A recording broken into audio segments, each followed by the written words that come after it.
Let's just start the press conference by Minister Kamikawa. Minister, the floor is yours. Thank you. I would like to share with you one matter at the outset. Recently, I had the chance to visit Busan, Korea, to take part in Japan, China, Republic of Korea Trilateral Foreign Ministers meeting. Upon that occasion, I had the opportunity to visit a local bookshop and acquire books. Ever since I was appointed as the Minister of Foreign Affairs, I've visited local bookshops in 6 different countries and have acquired books related to the local culture and history. I've been active as a member of the Parliamentary League on printed word and have come across various printed culture in that capacity. Going forward, I would like to make visits to local bookshops a point of reference in the future diplomatic activities going forward. In particular, Japan, China, and South Korea share Chinese same kanji character and culture. Even though it could be the same kanji or Chinese character, the pronunciation could be the same among 3 countries, but at the same time, although we're talking about the same letter, the meaning could be different between the countries, and coming across this difference will be a good opportunity for us to come across local culture and history. Also, Japanese manga is a very wonderful printed culture as well. Whenever I visit foreign countries, I come across the high popularity of Japanese mangas, in particular with regard to passion of the young people towards Japanese manga. These are passions that I could feel firsthand when I visit diverse countries. So what type of books are being read in a given country will be a very good catalyst for me to understand the local culture and local value system. Going forward, to the extent possible, I'll continue to visit local bookshops throughout the world. That is all from my side. Thank you.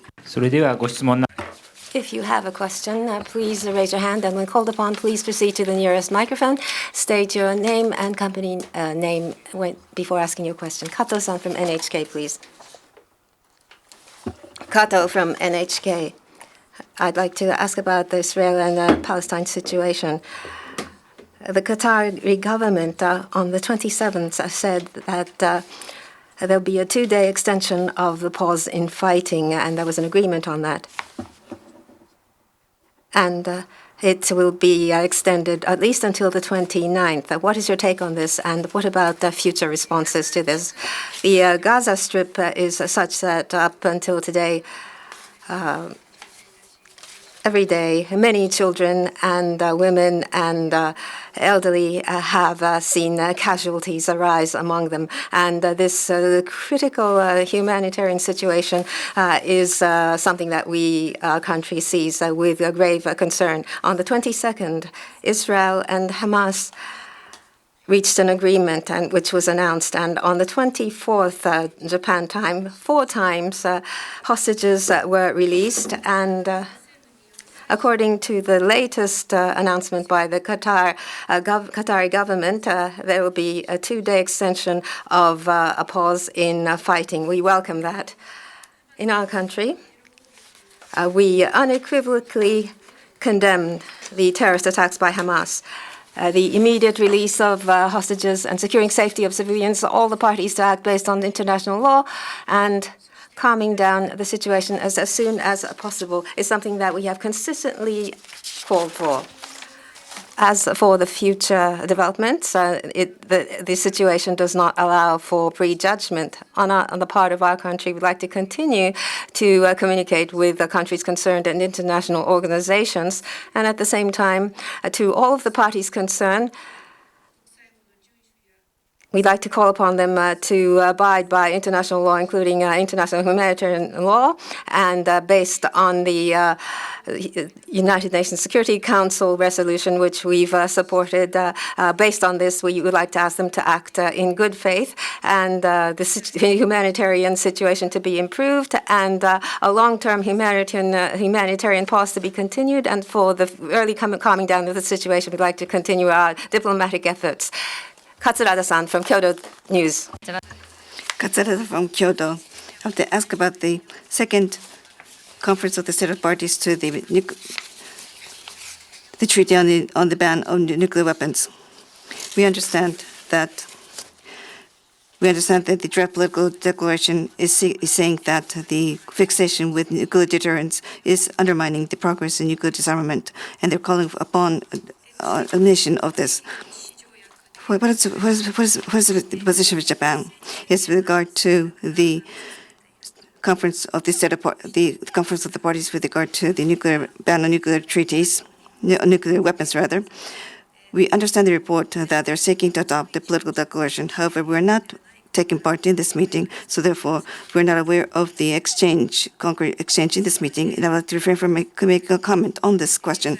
Now, if I could talk about the generality, right now we see coercion by Russia vis-à-vis using nuclear weapons, and we also see nuclear and missile development in North Korea. And so the security environment that surrounds Japan continues to be very difficult and challenging. Against that backdrop, if we are to safeguard the lives and the property of our citizens, we have to squarely face the reality and also seek security of our country. At the same time, we make efforts toward coming close to our ideal of creating a world without nuclear weapons. These activities will not be contradictory, I believe. So toward a world without nuclear weapons, the government will continue to utilize the Hiroshima vision, G7 Hiroshima vision with regard to nuclear disarmament as a very robust step, and will also undertake each concrete initiatives under the Hiroshima Action Plan, and will take realistic as well as practical initiatives, and we'll have to move for such activities going forward. Thank you. Next question, please. Yomiuri Shimbun, Kudo-san, please. Kudo from Yomiuri Shimbun. Earlier, you said in your opening remarks that you visited bookstores in the ROK. You've bought books in the ROK. If you can divulge this information, what books have you bought? And among the books that you have bought, if there are any books that you have read, we'd like to hear your impressions of these as well. Well, this time, what I purchased at the bookstore in Busan was Kim Ji-young, Born in '82. That is the book that I bought. The Korean society underwent great changes in the first half of the '80s, and the main character was a woman born then, and the changes of the Korean society and difficulties and discriminations were depicted, and it was a million-seller book, and I look forward to reading this. And it's a book written in the Korean Hangul, and so I'd like to buy the Japanese book. Going forward, visiting bookstores and with regard to the books that I encountered in these stores, I'd like to use these to enhance our understanding of the respective countries' cultures and values, and also I want to leverage this in diplomatic activities related to women, peace, and security. As for the books I have read, I have bought many books. Women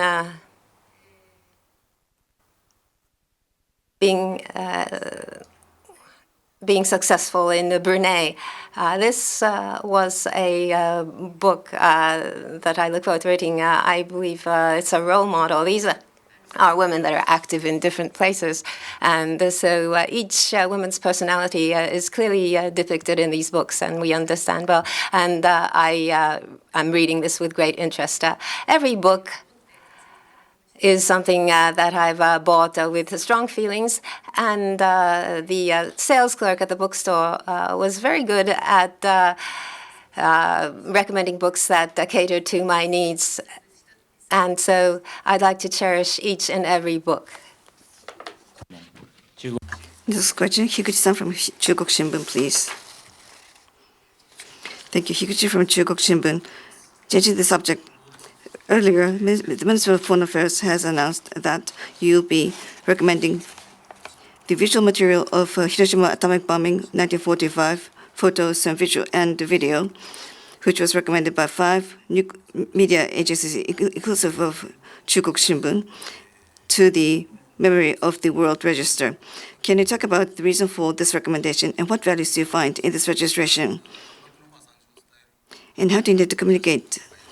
Well, these are, of course, videos and pictures that talk about the atrocities of the war, of the bomb. How do you intend to use these materials going forward? Thank you. Yes.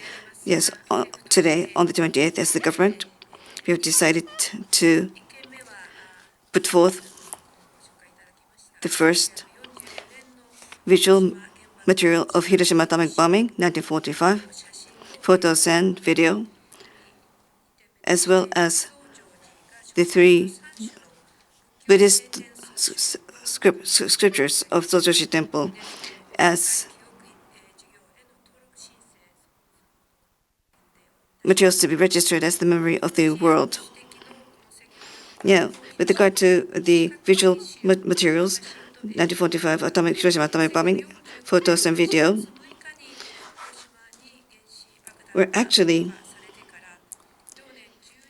photos and videos that were taken by investigative photographers and by citizens who were attacked, who were subject to the atomic bombing from August 6th, 1945, up until the end of December of the same year. So therefore, this represents a very valuable material. This represents a very valuable record and material. In any event, I believe both of these matters are very suitable to be registered as the world memory of the world. The Minister of Foreign Affairs will continue to work with the agencies, and the government as a whole will make various efforts so that they can be registered in 2025. Thank you. An additional question, if I may. The atomic bomb victims are aging, and material which conveys what happened right after the atomic bomb is very important. What are your thoughts on these, please? The Hiroshima atomic bomb-related material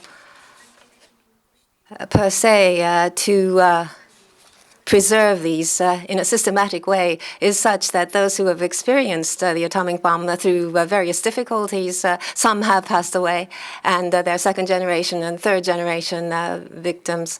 And every year there are ceremonies to mark the event. The importance of peace is something that we swear by.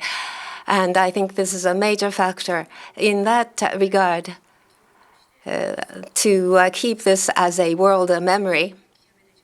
I think is extremely important. That is my awareness. Seizing these opportunities,